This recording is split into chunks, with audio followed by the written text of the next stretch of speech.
hot sauce, hot sauce, hot sauce, hot sauce, hot sauce, hot sauce, hot sauce, hot sauce, hot sauce, hot sauce, hot sauce, hot sauce, hot sauce, hot sauce, hot sauce, hot sauce. No can't Hello, stop me, folks. no one like George me. Yes, Hansen, you the feel Pope me. of Yes, you Spiritualism. feel me. There's no I'm here question today about answer. on Good Friday with the next world champ at junior lightweight, David Hot Sauce Hardy from Chester, PA. 18 years old, 3-0, 3 knockouts. Who will be fighting on May 31st at Harrah's, Chester. Strict Biz Promotion. What's up, Dave? What's up? Nice to have you here, man. Man, talk to me about your journey as a boxer, man. We know you were a basketball player, a football player. Even though you're 18 years old, you retired from boxing and came back. When I was young, it was basically just like always was fighting. Yep. Like in school, I was fighting in trouble. This is where I got this cut from right here. Okay. Still there. It came from fighting in school, and basically I just told my dad one day I want to box. Okay. I went to the gym. There's actually a video out there when I first started. Okay. Like I was hitting the bag and all that, and I wasn't really liking it because it's training or whatever. I thought you just going there and just fight. But as the time went on, I started to like it. Okay. And while I was still doing football and basketball, so I would go from basketball practice to boxing and then to straight to football practice. So I was doing 3 practices at a time Okay. every Monday through Friday. So as that went on, I kept, and then my mom told me she didn't want me to play football. Okay. Okay, so I stopped playing football, and then basketball was always a thing, but I stopped playing basketball after my 7th grade year. 7th grade. Okay. Yeah, so when I went to 8th grade, I wasn't really the same in basketball no more because I wasn't putting in the time in basketball or training in basketball. I wasn't really shooting the ball. I was in the gym all the time, trying to get better as a boxer. Okay. And then I wound up, like, I just told my dad I just didn't want to box no more one day because it was just like How old were you when you said you didn't want to box anymore? I was like 11. Man, so you retired at 11. That's early retirement. I stopped boxing at 11, and it was basically like because my dad would work a lot. Okay. So some days he'd be getting off 9, 8 o'clock. Then we would go to the gym. And when we get there, it's about 10 o'clock, 9:30. It's late, and then I know I got school in the morning. And then as that, like sometimes we won't go to the gym because he's working. So I just told him I don't want to do it no more. So you came back at 13 or 14? Came back at 14 years old. 14 years old, and 3 years later, you're a pro. That's incredible, man. What is it? You're the third 17-year-old to turn pro in the state of Pennsylvania. Yep. Why did you turn pro at 17? When I came back, I never liked the amateurs. Like I didn't have that enjoyment in the amateurs. Amateurs, right. Like now I'm pro, it was like another sport. Okay. So in the amateurs, when I first came back, I really wanted to turn pro over Mexico. Yeah, you could have turned pro at 14 or 16. But we never went over Mexico because they didn't like they don't take like blood tests and none of that. So you never know if them guys got something or not. So I never enjoyed the amateurs. And I just wind up was like I wanted to turn pro at 17. Well, you've done fantastic, man. I was at your first fight, which you guys took somebody, I believe Nasir Mickens had 7 fights or something. Yeah, 5. 5. You guys said that 3. That was a tough fight. That's a tough guy. He always come in to fight. He comes like no matter who you is or what's the weight, he gonna come and fight and try to win. Because in his mind, he's a top level fighter. I won't say he's a bad fighter, but it's like he think he a top level. And you supposed to believe that. You don't believe you. It was a tough fight. It was a real tough fight. Like he introduced me to the pros. Right. He showed me a lot of things that I needed to work on. He gave me like, cause he gritty. He want to hold you He want to rough you up. Okay. And it's a lot of fighters out here that fight like that. So he actually showed me a lot of different things. Like I learned a lot from that fight. Bro, I watched that fight over and over and over.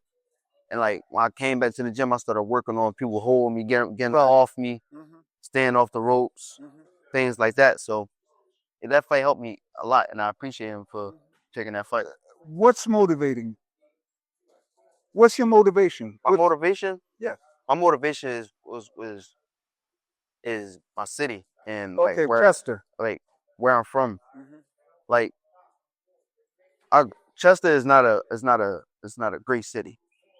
It's not. It's a bad city. Okay. It like I always say to people, you live one day in Chester, I bet you will never want to live there ever again. But can I tell you something? Yeah. That's where Chester is. Yeah. In 10 to 15 years, the average person won't be able to afford a house in Chester. If I were a real estate person, a young person who's from Chester, you know what I would do? Buy houses. Buy up all the lots and buy up all the houses. Start building. That's actually one of my goals. Yes. That's actually one of my goals because right now I'm trying to get into HVAC. Right. And then my dad is already a carpenter. Thank you. So I always say I want to flip houses. Yes. I started trying to flip houses. So I wanted to learn how to do HVAC so he could fix them up. I come in, put the heat in and the refrigerator and then the air and all at the AC. So it's in the works. I don't mean to divert the business, but I have a friend that I went to law school with, and he's a real estate investor developer. About 5 years ago, he called me. You know where he's looking at? No. Chester. You know where he's buying property? Where? Chester. Chester. I heard properties in Chester it costs a lot of money because somebody told I can't remember who told me, but I remember I was talking to somebody like one of the people my dad was gonna work for. He was like, I could sell this property right now in Chester for $100,000. I'm going to give you some insight. My boxing coach, Charles Ramey, grew up in South Philly. Yep. You ever been down South Street? South Street, Philly. Yeah, I've been there. You see all the businesses? Yeah. That was considered the ghetto. He grew up in that area. Yep. You cannot buy anything down there now. Yeah. Had he had the foot, me personally, if I was not moving back home to Jamaica, you know where I would put my money? South Street? No, Chester. Chester. I go through and look around Chester. But anyway, now we can talk business another time. Is Hot Sauce Hardy. Yep. You're probably one of the most marketable fighters out there. Yeah. Hot Sauce. When is your Hot Sauce brand coming out, my brother? You put yourself on a bottle of hot sauce, you're gonna sell 100,000. It's in the works now. Okay. So I don't know officially when it's Hardy Hot Sauce gonna start being sold, but it's in the works. You're 3-0, 3 knockouts. You're having your 4th fight on the 31st. Yes. How have you been training? Coming every day. Work hard. Work hard. Yep. With my dad. And high intensity. Okay, good. There's no bull crapping. There's no slouching and none of that. It's just you come here and you work. Okay. You work hard. Like some people don't believe you supposed to get tired in training. I want to get tired. Okay. I want to get tired. So come here. I make sure when I walk out that door, I want to be. When I go home, I don't want to be able to do anything. Okay. But I've been doing my tour days, running 4 or 5 times a week. That's good. 4 or 5 times a week. 4 miles, 3 miles, 5 miles. That's good. 4 or 5 times a week. Coming here, put my 2 hours in, work hard. I high intensity work, and I just relax. You're 5'10". 5'10". You're 5'10", 126 to 130 pounds. Yes. How do you?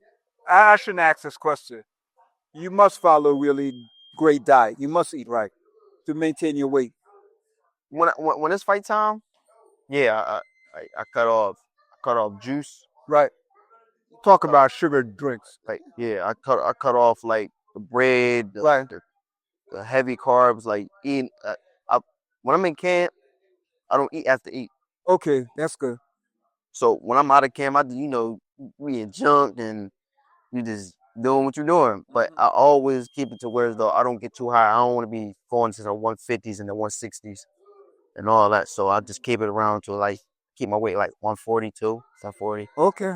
Okay. such. So I don't really get that big, but sometimes I can get like after the what was his name? Samaj Fletcher fight. Yeah. I went all the way up to 148.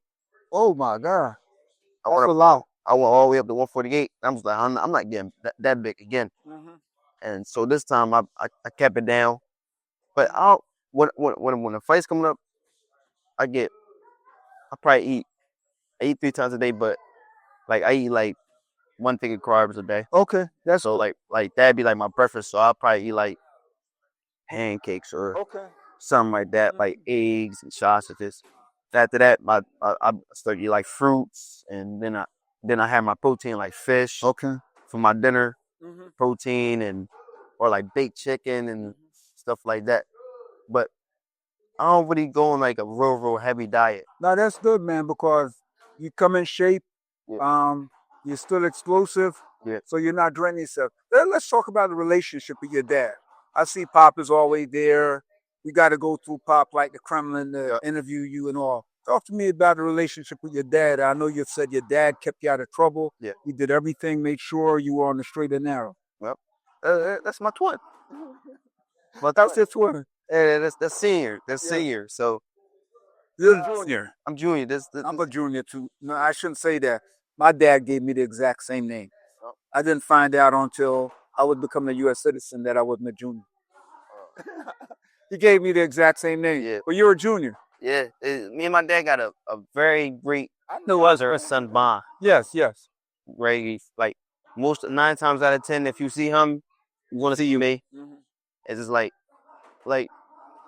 even out like even in the gym, he got that connection. Right. Outside of the gym, we got a connection. Like he can just want to go to the store that's around the corner, and he'd be like, "Take this ride with me." That's like, good.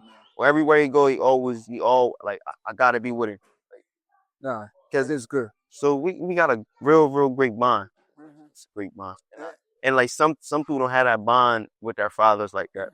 And I'll be like to myself, I'll be like that's crazy because the bond I have with my dad is special. Just to have that bond with your father, and like I don't know, you just gotta have that bond with your dad to really understand. I know the feeling, man. Yeah, it's like it's a different feeling. It's like I could like if I ain't had my dad, I don't know what I would be doing right now. I could say the same. Me and my dad, he passed away, but me and my dad, I used to take off on Wednesdays so we could go to Red Lobster and get the biscuits. Like me and my dad, we got special remedies. Like when I go on camp and I go on my diet, he go on his diet, he go on the same diet I go on. Do you ever find times you're around your father, something happened that you and him actually are thinking the same thing or think the same way? Yep. How to solve problems? Yep. That is like we we'd be thinking it's the same thing. We'd be like, he'd be like, I was just thinking about that. I'd be like, yeah. It comes because we got that connection. We be around each other a lot. So it's like a lot of things like we already be knowing. Like and that's another thing in a corner.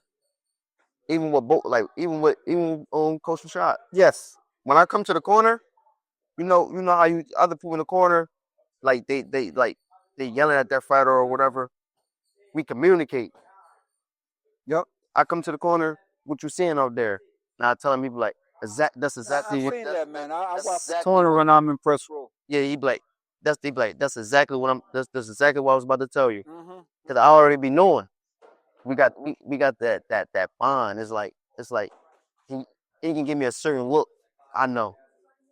Like when I'm sparring and like he can sit there and just like and I be like, I got you there. or Coach Rashad, he'll sit there and look at me. I'm like, I got you. So we got them different. We got a very very tight bond, and That's good, man. that chemistry that we got is Well, your dad's always going to be there, no matter what. Dad and mom. You told in an interview I saw, mom didn't come to any fights until Nope. she didn't want to see her baby get hit Nope. until the pro fights. What made her change her mind to come to the pro fight? 'cause she came to my first national my first nationals in Texas, Okay. and then because she really didn't like. 'Cause sometimes I come home with like black eye probably, or it's a mark on my face. She don't want to see that. And then my mom is not a real violent person. My mom is a sweetheart, so she don't like the violence. She don't like seeing people get hit and all that. And so as she came to the nationals, and I was out there, I was doing my thing. And she after that she just started was like, when the next fight? When the next national tournament are going Mom's to? the biggest fan now. When she came to my first pro fight, whoa, she came to my first pro fight and she was like, okay. She was like, okay, you can handle yourself. Now she's starting to ask us when the next fight. No, mom's coming. Where the next fight gonna be at? I see, man. When you gonna fight again? Before she used to always be like, why you on this diet? You only need a diet. You're already skinny. Nana's like, if I be like, Mom, can you give me some candy? No. No, you ain't getting no candy. You on your diet. Mom's part of the team now. That's good now. She started becoming real interested into the boxing sport, and then she really like now she like understands. Yeah. She always like, why you don't play basketball or something? I'm like, Mom, that's what I want to do. That's what you want to do. Like this is where my heart is at. When I come to the gym, it's like I'm just free minded. It's like everything go out the window, and I'm just locked in. No, I noticed at the fights. Yeah. Now talk to me. I see the chemistry with you and your trainer Rashad, and you know I go way back with Rashad and Rashad's family. Yeah. You guys, man, you guys remind me of Tommy Hearns and Emmanuel Stewart. You know, it's on the same page. You were always very attentive in the corner. Yeah. I rock the corner to see what the trainer is saying and the fighter, and you guys were zoned into each other. Yeah, we be like that. That's my boy, man. That's my boy. Like, he like another father figure. Yes, yeah. Like, that's my uncle. Like, even though that's not like my actual uncle. That's my uncle. Like, I can call him for personal problems. I can call him if I need help for anything that's outside of boxing. Or I can call him about boxing. I can call him to talk to him about anything. So it's like I appreciate him for taking me in and training me. That's good. Because when I was younger, I tried to get him to train me. My dad tried to get me to train me.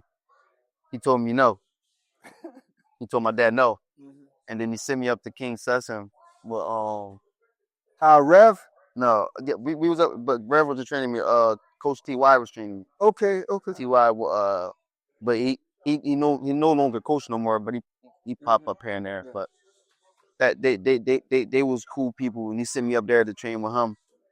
But when I came back to boxing, I told my dad I only wanted 2 trainers. Right. I said it's either you try to get me to go to Bosie's, or you try to get me to go with Rashad. Rashad was my first choice. And then he told me come in, and I came in, and he told me it's like, you don't want no bull crap. You don't want no attitude problem. I locked in. I made sure I wasn't getting no attitude problem, wasn't bull crapper. But he did kick me out the gym one time because I was bull crapper. I was like, it was like my second week back at the gym, and he had me doing bag drill. I'm like, man, I'm tired, man. I can't push. But ever since when I came back, the next day when I came back, I was spot on everything. That's good. High intensity. And then I kept growing and growing and growing and growing. We kept growing with each other. And now where we're now. I've seen the development, man, and it's ironic you mentioned Bosie because I tell you this.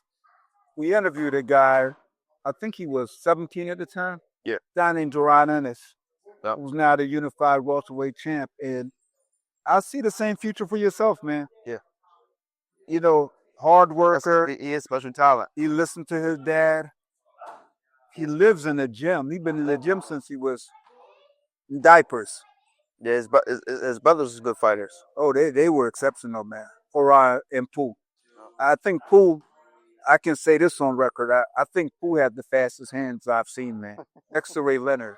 Or it's a tie. You ever seen that guy throw combination? Now let's talk fast forward. The 31st of May. Harris Chester. There's a gentleman who gets the crowd excited. What's his name?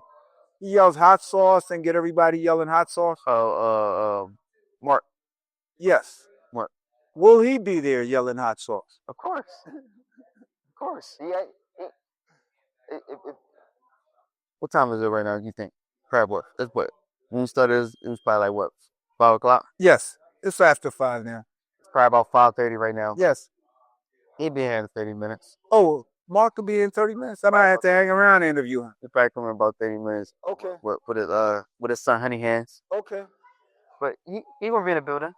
He's the Drew Bundini Brown of your camp. Cheering. Hot sauce. Ali had Bundini. You have Mark. He got the best catchphrases. He got a lot of catchphrases. But I came to a fight and I was just impressed for it. And I saw everybody. He started to chant hot sauce. Then he started yelling past the hot sauce. Yeah. And the entire crowd started. He never said that ever.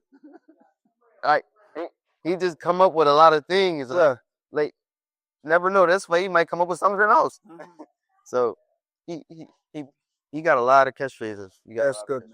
Let's talk about your promoters. Strict Biz Promotion. Yep. Brother Greg Pritchard. One of the hottest promoters. Yes, promoters in Delco around this area. He has everybody in Delaware, Chester, coming out to fights. Yep. What can you say about your promoters? They put on good fights. Yes. For good fights for the fans. They put on good fights for the people that they promote. Right.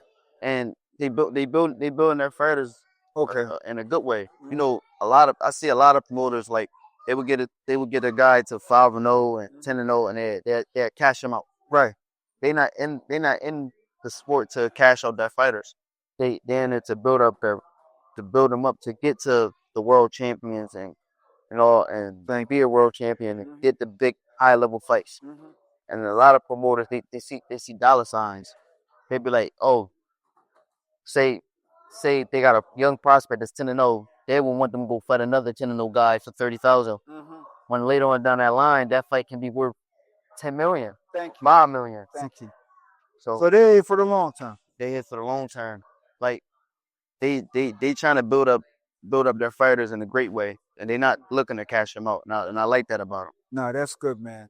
Now we're going to be there I'm going to be there May 31st. Yes. What can we expect? A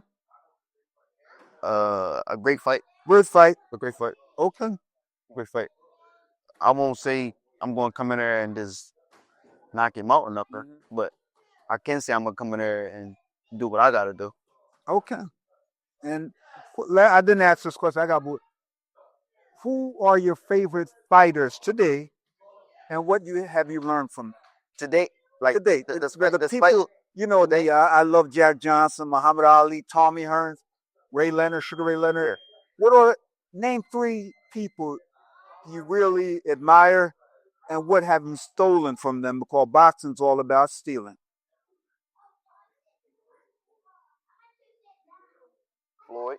Floyd Mayweather, Andre Ward.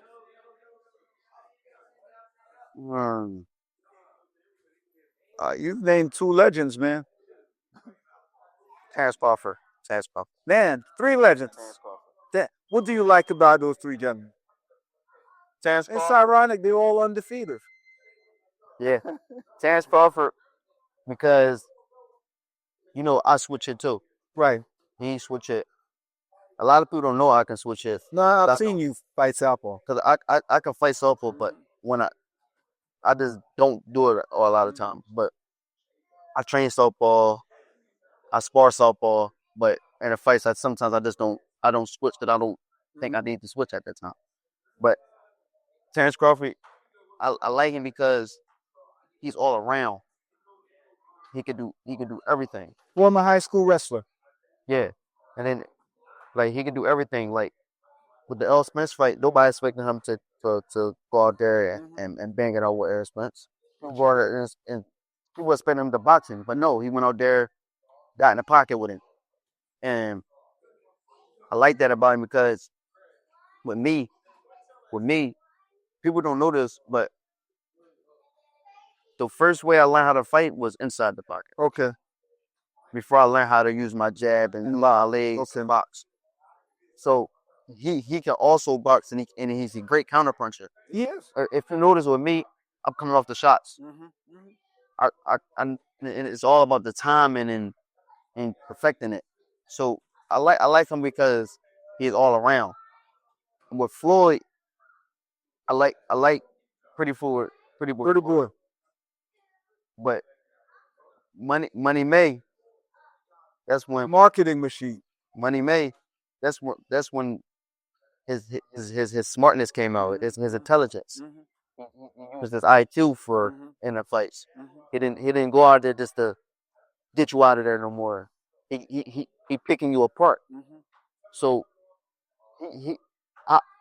even though he was a great boxer, but I look at him from his brain. Right.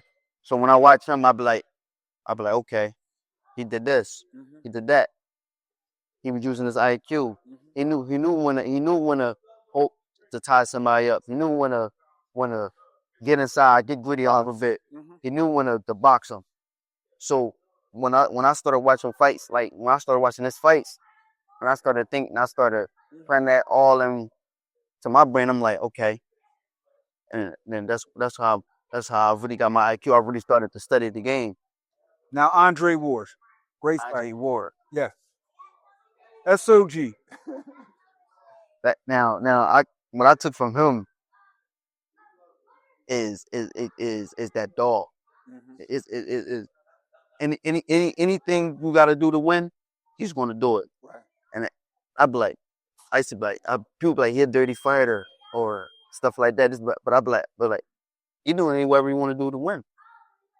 So what I started to pick up was a lot of his tactics. You want to clinch, I'm banging on your side, or I'm putting your head down, or I'm doing little simple things that I know I'm not supposed to be doing, but 9 times out of 10, I'm only gonna get warned for it. And when he tell me I can't do it, my bad. I might do it again though, but also he's a great boxer, and he can box at a distance, and he can come inside, right?